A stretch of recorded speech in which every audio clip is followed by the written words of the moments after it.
മറ്റൊരു വാർത്തയിലേക്ക് വരാം. വഞ്ചന കേസിൽ നിവിൻ പോളിക്ക് ആശ്വാസം. പുതിയ സിനിമയുടെ നിർമ്മാണവുമായി ബന്ധപ്പെട്ട് 2 കോടി രൂപ തട്ടിയെടുത്തെന്ന കേസിൽ ഹൈക്കോടതി താൽക്കാലിക സ്റ്റേ അനുവദിച്ചു.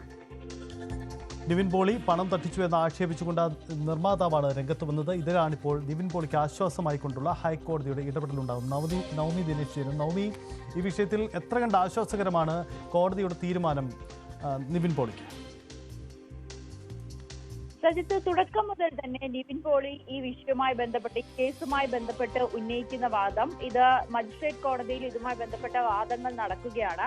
അതിനിടയിൽ വീണ്ടും പോലീസ് കേസെടുക്കുകയും ഇതിന്റെ ഒരു അന്വേഷണവുമായി നിവിൻ പോളിയെയും ഹെബ്രഡ് ഷൈനിനെയും ചോദ്യം ചെയ്യാൻ വിളിപ്പിക്കുന്നത് അടക്കമുള്ള നടപടികളിലേക്ക് പോലീസ് കടന്ന സാഹചര്യത്തിൽ നേരത്തെ തന്നെ കോടതിയുടെ പരിഗണനയിലുള്ള വിഷയത്തിൽ വീണ്ടും ഒരു കേസ് അന്വേഷിക്കുന്നത് കോടതി ലക്ഷ്യമായിട്ടായിരുന്നു നിവിൻ പോളി ചൂണ്ടിക്കാട്ടിയത്.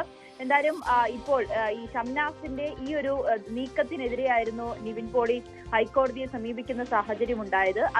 അതിനനുകൂലമായി, നിവിൻ പോളിക്ക് അനുകൂലമായി തന്നെയാണ് ഇപ്പോൾ കോടതിയുടെയും തീരുമാനം വന്നിരിക്കുന്നത്. താൽക്കാലികമായി നിവിൻ പോളിക്ക് ആശ്വാസം എന്ന് തന്നെ പറയാൻ കഴിയും.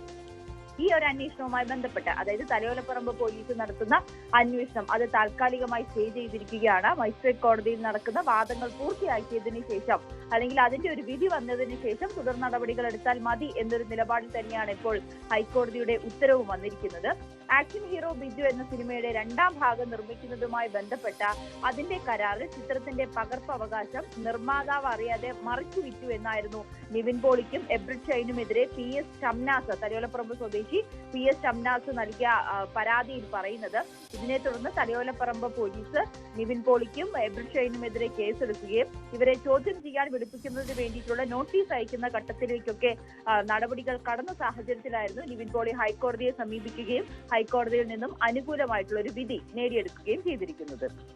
എന്തായാലും ഈ വിഷയത്തിൽ നിവിൻ പോളിയെ സംബന്ധിച്ച് ആശ്വാസകരമാണ് ഈ വിധി.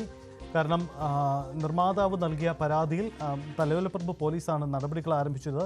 നേരത്തെ ചോദ്യം ചെയ്യാൻ വിളിപ്പിച്ചതാണ്. അങ്ങനെ ആ നടപടികൾ മുന്നോട്ട് പോകുന്നതിനിടയിലാണ് ഇപ്പോൾ ഇത് സംബന്ധിച്ച നിവിൻ പോളിയുടെ വിശദീകരണം ഉണ്ടാവുകയും ഒടുവിൽ മുന്നോട്ട് പോവുകയും ചെയ്തു. എന്തായാലും ആശ്വാസകരമാണ് നിവിൻ പോളിയെ സംബന്ധിച്ച ഈ നീക്കം. സിനിമാ സംഘടനകളിൽ ഇതിനിടയിൽ പോര് മുറുകുകയാണ്. ഫിലിം ചേംബർ ജനറൽ സെക്രട്ടറി സ്ഥാനത്ത് നിന്നും